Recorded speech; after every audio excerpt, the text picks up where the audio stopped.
saludarles. Lamento pues la situación de técnica, pero mediante este recurso espero que todos puedan seguir la exposición.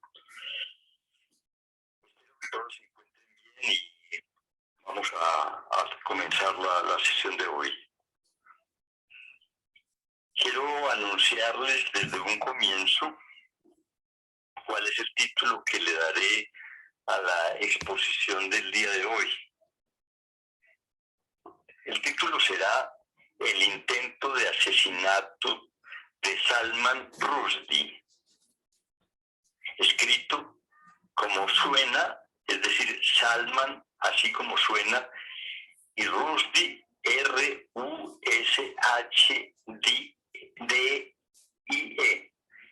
Repito, Rushdie, R-U-S-H-D-E. Será entonces el intento de asesinato de Salman Rushdie, las creencias y la verdad. Les doy el nombre con cierta precisión. Tenía una forma de presentarles el nombre de una manera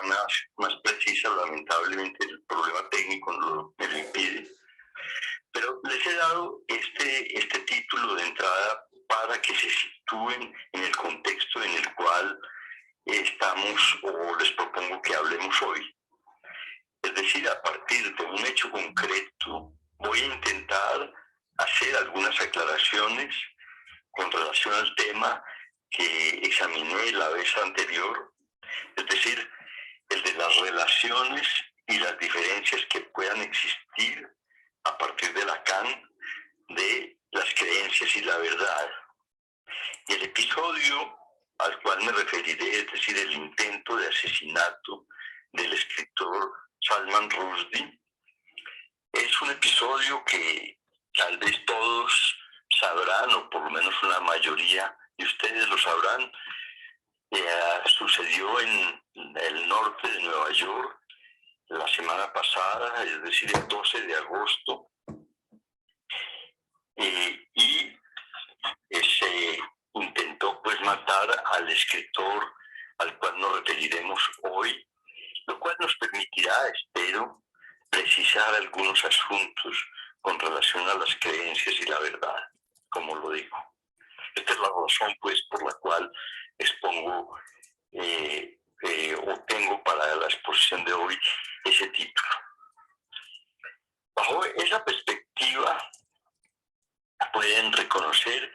que intento ser un poco menos abstracto de lo que fui en la ocasión anterior respecto al tema de las creencias y la verdad, y que este episodio lamentable e infortunado de todas maneras nos servirá para producir algunas aclaraciones respecto a nuestro tema. Permítanme hacer algunas precisiones sobre Salman Rushdie, y a pesar de que probablemente muchos de ustedes lo conocen, voy a proporcionarles varios datos, tanto sobre el escritor como sobre otros aspectos relativos a su obra, ya que se trata de una situación que espero mostrar tiene una importancia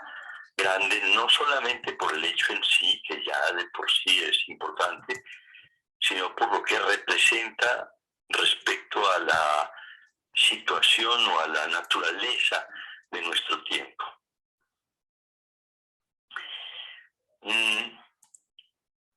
Hay que decir ante todo que este escritor, Salman Rushdie, constituye hoy por hoy, sobre todo para los fundamentalistas musulmanes, la encarnación misma del mal y por tanto el blanco de su odio. Salman Rushdie es un novelista y ensayista, también escritor de cuentos para niños, nacido en la ciudad de Bombay, con B larga, Bombay, hoy conocida como Mumbai con M inicial, Mumbai. Le fue cambiado hace unos años el nombre, no sé por qué razón. nacido por tanto en la India hace 75 años. 3 días después del intento de asesinato, debatiéndose entre la vida y la muerte, el escritor cumplió los 75 años. Y anoto esto por cuanto debo decir que Salman Rushdie nació el mismo día en que la India obtuvo su independencia del Reino Unido. Ustedes sabrán que la India fue quizás la perla de la colonización británica en el Imperio Británico, que constituyó el más grande imperio que la humanidad ha conocido. Y la India era, pues, si se quiere, el centro de las colonias británicas en todo el mundo, por su riqueza, por su gran población, que alcanza los cerca de 800 millones de habitantes, una parte de los cuales son de creencias musulmanas, aun cuando naturalmente hay de otras creencias, como seguramente ustedes conocen. Y el hecho de que Salman Rushdie haya nacido el mismo día de la independencia no es un hecho irrelevante en lo que ha sido la vida y la pluma de este notable escritor. Y puedo anotar al respecto que ese suceso, es decir, la fecha de su nacimiento, sirvió desde muy pronto al padre de Salman Rushdie para hacer una broma que acostumbraba a mencionar o hacer delante del niño y después aún del adulto. Y era la idea de que los británicos huyeron de la India por cuanto había nacido Salman Rushdie. Esa broma no pasó sin tener algunas consecuencias en el pensamiento de Rushdie, a pesar de que vivió durante muchos años en Londres, que se hizo incluso ciudadano británico. Este escritor nació en el seno de una familia musulmana liberal.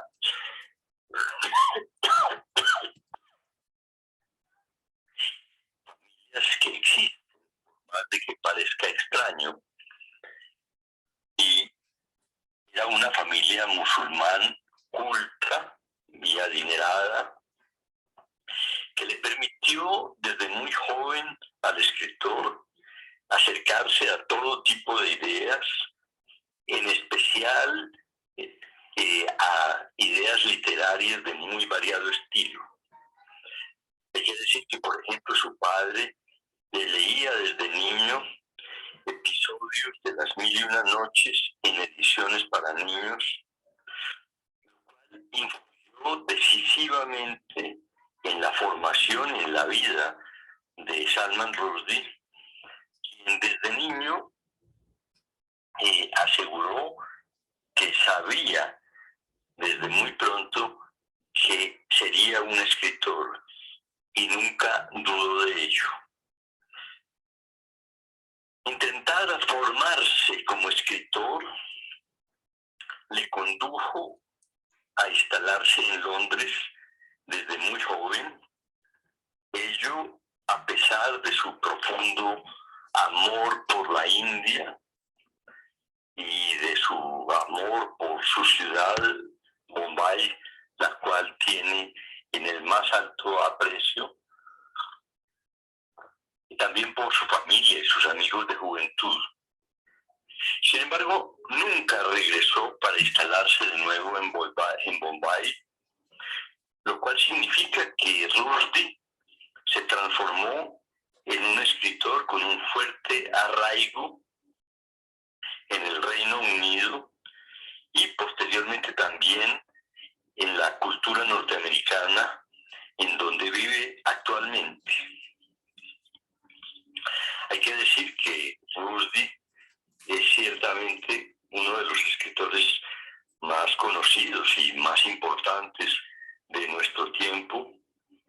y que ha sido candidato al Premio Nobel de Literatura en varias ocasiones,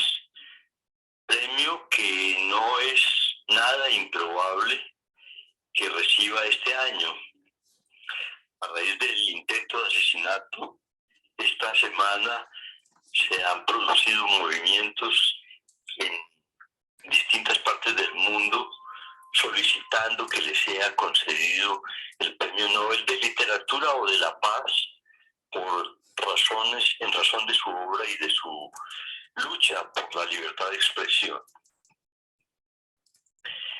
Como escritor se ha movido siempre Rushdie entre la admiración y el odio de otros. Aún desde antes de que publicara su novela que lo hizo famoso en el mundo entero, novela que tal vez algunos sabrán que tiene el nombre de Los versos satánicos. No es una novela o no es un libro de poesía, como algunos creen por su título, sino que es una novela que cuenta los avatares de un escritor que viaja, entre otros hechos, a Londres justamente en una especie de relato camuflado autobiográfico, lo cual tendrá alguna incidencia. Veremos otros hechos con relación al escritor.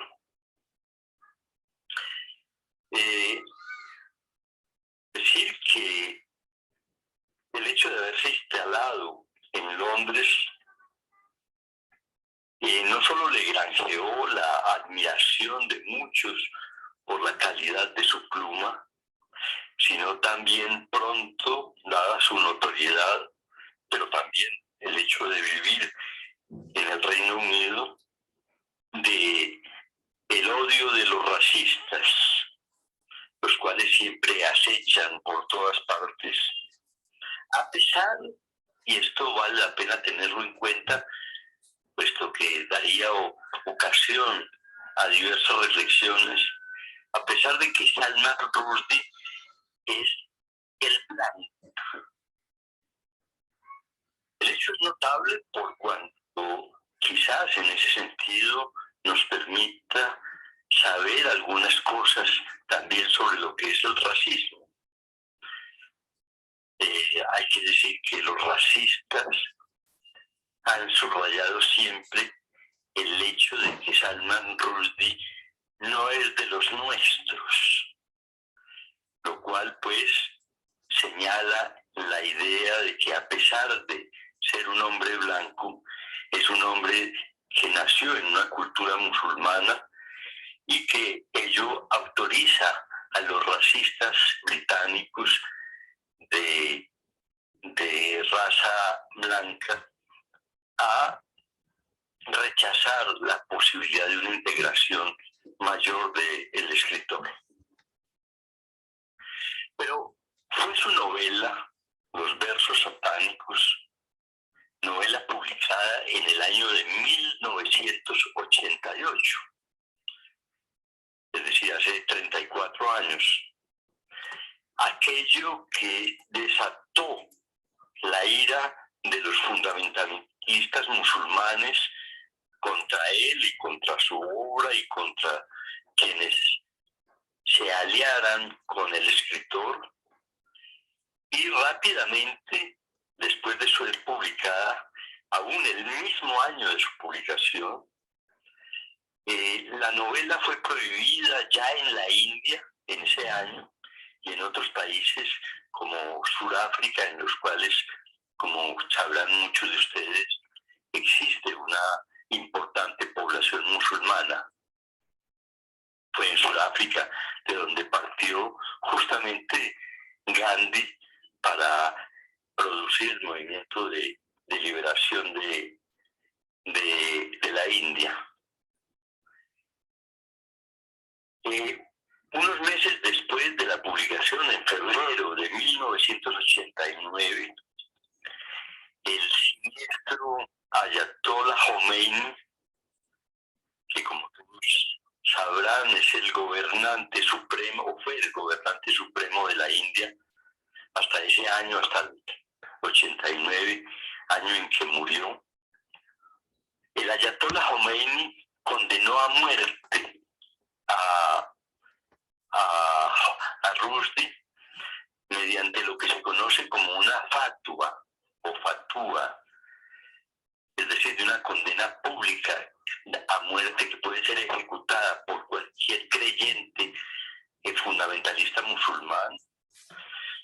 Y Khomeini ofreció a quien cumpliera con la fatúa una recompensa de varios millones de dólares y al mismo tiempo les ofrecía el paraíso. Salman Rushdie, en su novela, tenía una larga y brillante elaboración acerca del por qué abandonaba la religión musulmana y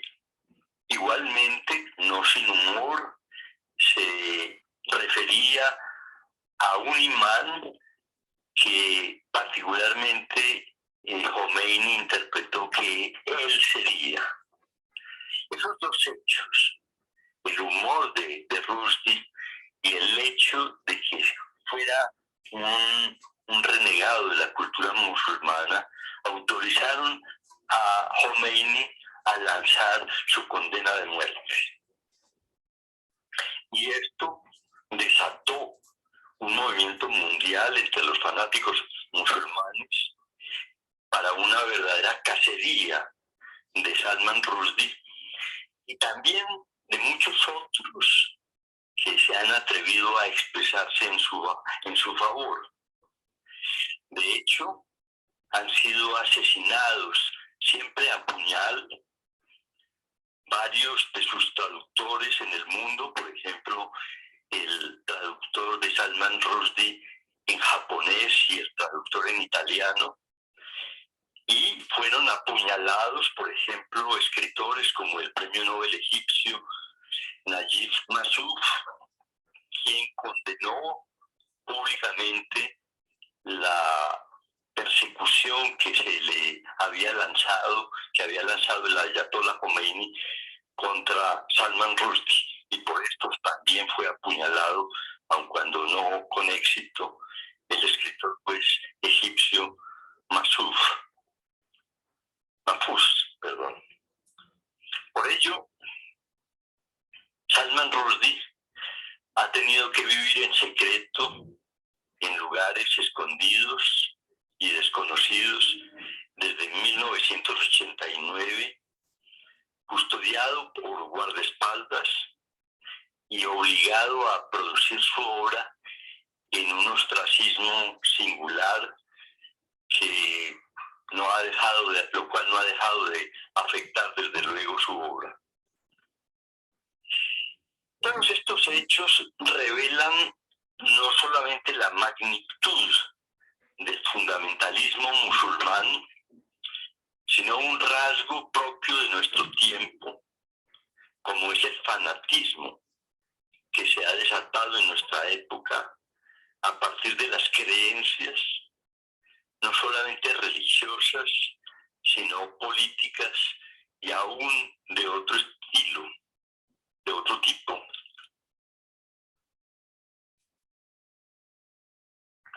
Considero que puede caracterizarse a nuestro tiempo como un tiempo de extremismo en las creencias y que producto de estas ya no son un medio de orientación para la vida, sino que se han convertido, lo cual es uno de los temas centrales de mi reflexión de hoy, se ha convertido en un estímulo para el acto,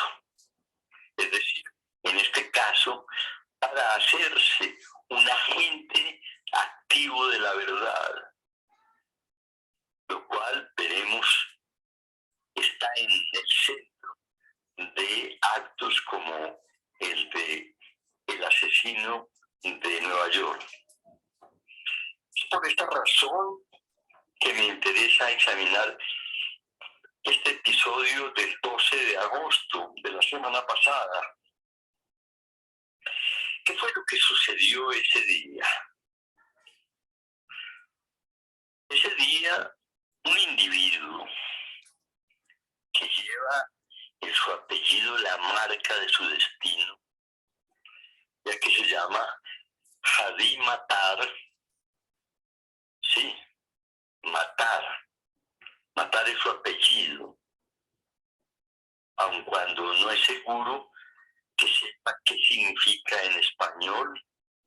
pero casi con toda seguridad sí algunos de sus ancestros.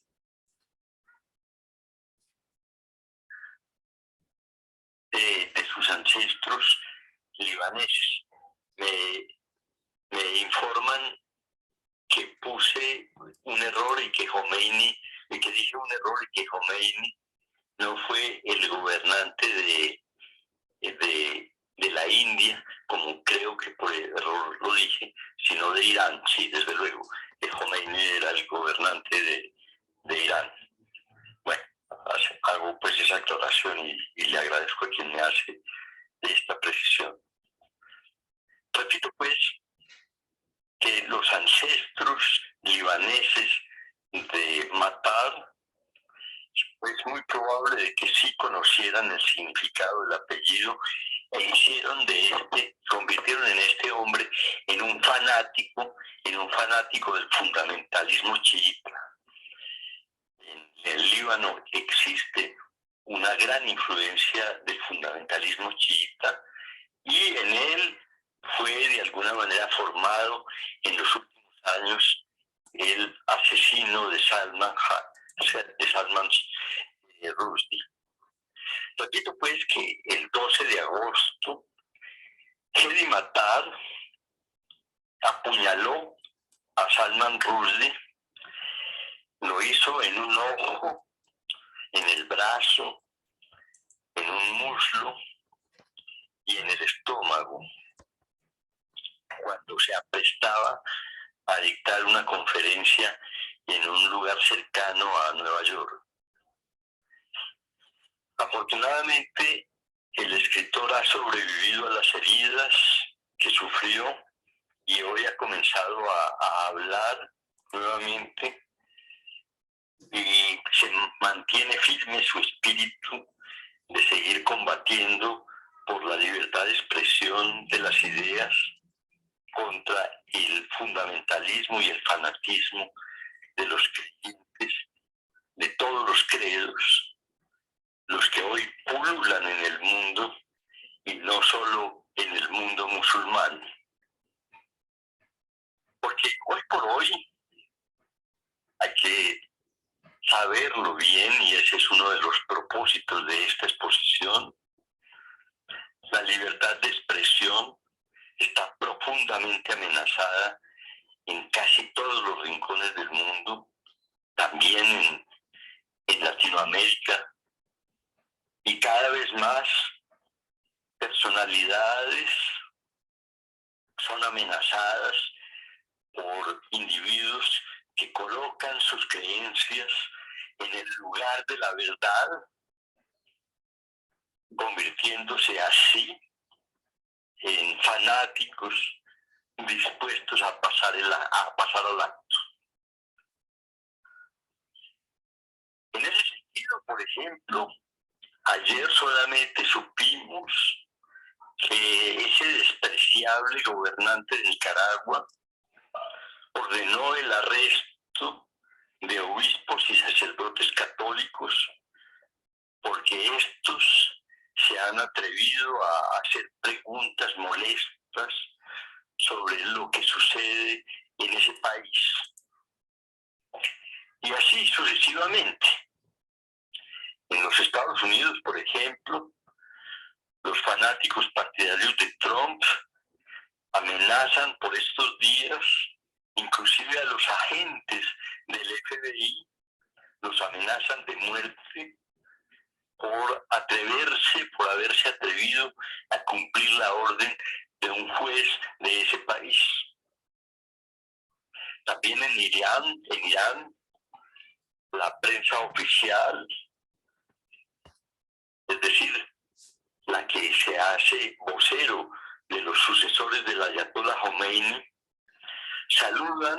con complacencia el acto de Hedi Matar y reafirman, lo cito, que la flecha algún día dará en el blanco. Es de esta manera en que se expresan con relación al acto de Hedi Matar. También vemos, por ejemplo, en Noruega, que un asesino de más de 70 jóvenes socialistas noruegos reafirma sus creencias nazis en un juicio que se le sigue y no muestra el menor arrepentimiento por haber asesinado a jóvenes noruegos como él, que intentaban formarse en doctrinas distintas a las del extremismo nazi. Y después del 11 de septiembre, las atrocidades de los creyentes fanáticos que actúan a nombre de la verdad se incrementan en todas partes del mundo. Hay amenazas de asesinatos contra médicos, por ejemplo, que trabajan en donde se practican abortos en los Estados Unidos y ponen allí bombas en establecimientos que actúan legalmente en algunos estados de los Estados Unidos. Hace unos años, sabrán ustedes, que fue asesinado el gran líder israelí, Yitzhak Rabin, por un fundamentalista, en este caso judío. Y Al-Qaeda y el Estado Islámico hacen hoy la guerra santa contra los impíos en Malí, en Nigeria o en Somalia y en otros lugares del África, y hasta hace poco la hicieron en Siria. También Putin trata de cercenar la libertad de expresión en Ucrania en esta guerra infame que ya hemos comentado en estos lugares. Y policías blancos asesinan bajo la creencia de una supuesta supremacía blanca a negros en las calles de los Estados Unidos, así como fundamentalistas islámicos decapitan a cristianos coptos en Libia y otros asesinan a cineastas en Ámsterdam o a dibujantes en París que expresan sus ideas en forma firme pero pacífica. Nuestro tiempo después, un tiempo donde los actos cometidos por los creyentes que se sienten obligados a defender con violencia su verdad, constituyen la marca de la época. Creo, por tanto, que el intento de asesinato de Salman Rushdie no está desligado de la lógica de los tiempos. Por lo cual, a mi juicio, conviene estar advertidos. Ello nos afectará y nos afecta, de hecho, directamente a todos nosotros, quienes vivimos hoy en un mundo globalizado, donde muchos propalan las ideas de no soportar la caída del Padre y por consiguiente se definen a sí mismos como no engañados de la violación de la libertad de expresión. Y cada vez son más los que están amenazando de esta manera, ya no solamente a la democracia, sino a la vida misma. Estamos pues ante un hecho que nos permite en ese sentido situar diferentes elementos con relación al problema de las creencias y la verdad, por lo cual quiero comentarles algo más acerca de la novela de los versos satánicos y de la situación que ha permitido que se desate una persecución feroz hacia su autor.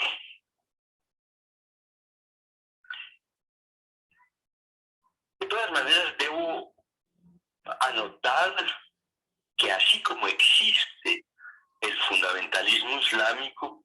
también existe una cultura musulmana pacífica y creativa, una cultura que ha contribuido desde el siglo VIII al menos de manera decisiva al surgimiento de una cultura que le permitió el nacimiento a la ciencia y por lo tanto que le dio valor a la importancia de la duda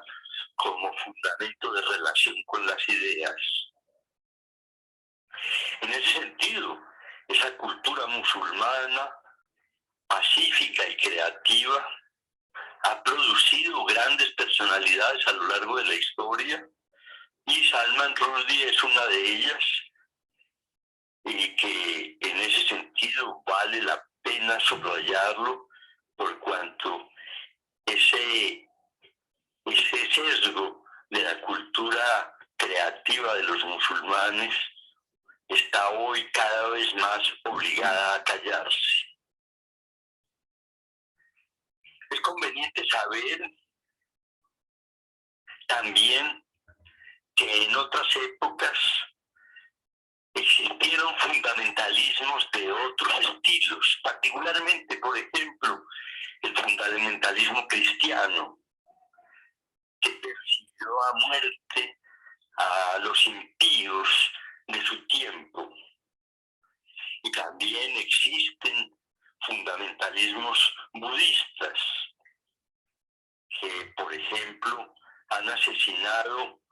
otros credos, como lo han hecho, por ejemplo, en Birmania, con las comunidades musulmanas justamente. Y existen también fundamentalismos ateos, como sucede actualmente en la China, donde, como sabrán, existe toda una decisión de borrar del territorio chino toda huella de alguna creencia musulmana, como las que sostienen la unidad cultural de una comunidad llamada Rohingya, e imponen con una violencia y crueldad singular la idea de la extinción de aquel que piense diferente al Comité Central del Partido Comunista. Ello configura, a mi juicio, la amenaza principal de nuestro tiempo, por cuanto la China cada vez más reafirma su poder económico en el mundo y está tejiendo una red que se alimenta particularmente de la idea de la hegemonía de las ideas y de la hegemonía del poder, y no será extraño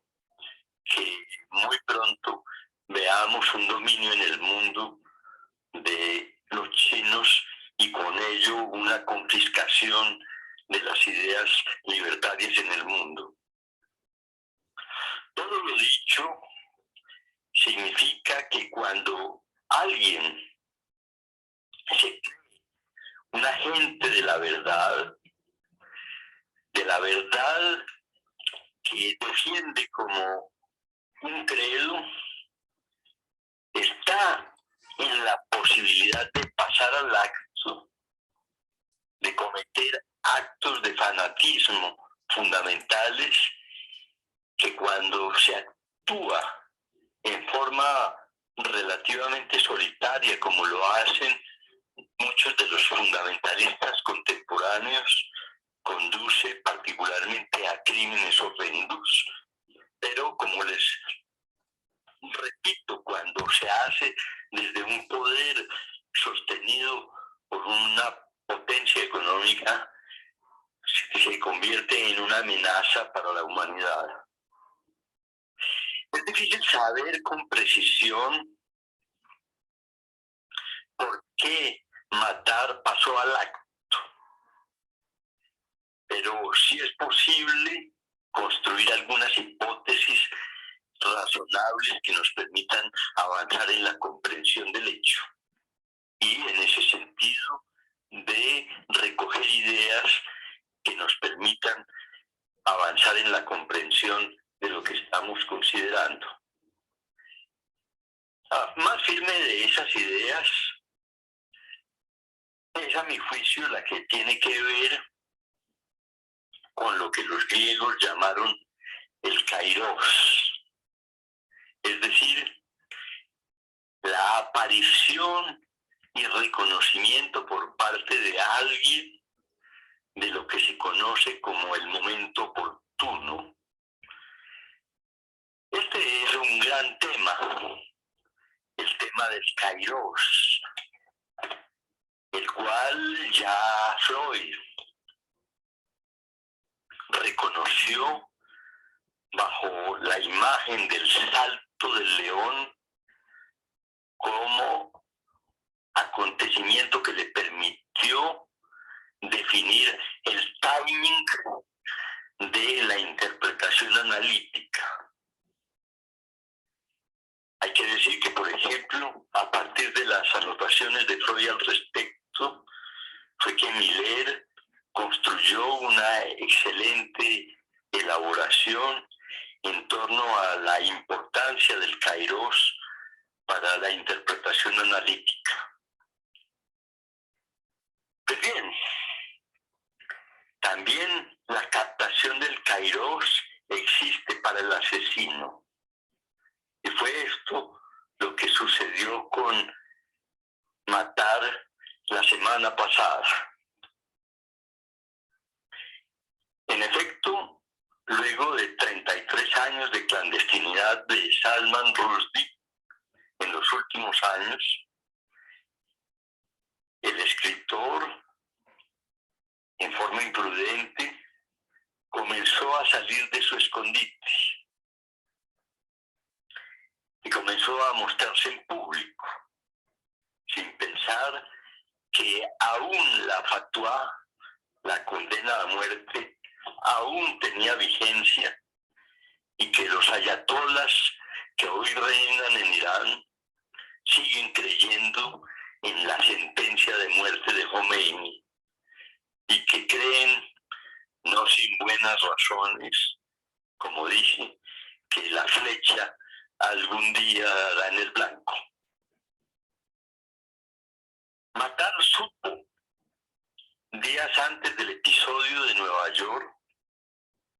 que era fácil obtener una entrada a la sala donde Salman Rushdie daría una conferencia el 12 de agosto. YouTube y otras redes sociales que se han convertido en el lugar para la circulación también del odio, ha permitido que individuos ignorantes accedan a informaciones como las de una conferencia, y Matar en ese sentido supo que Salman Rushdie hablaría en Nueva York el 12 de agosto. Este individuo, como lo ha declarado ya, no había leído sino algunas líneas del libro de los versos satánicos. Pero, al contrario, había estado durante 3 años inserto de una manera extrema y fanática en la cultura de los ayatolas chiitas y del movimiento Hezbollah en Irán, y regresó a los Estados Unidos impregnado de odio y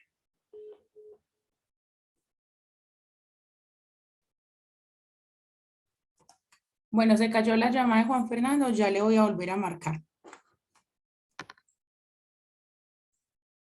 Gracias, Raquel.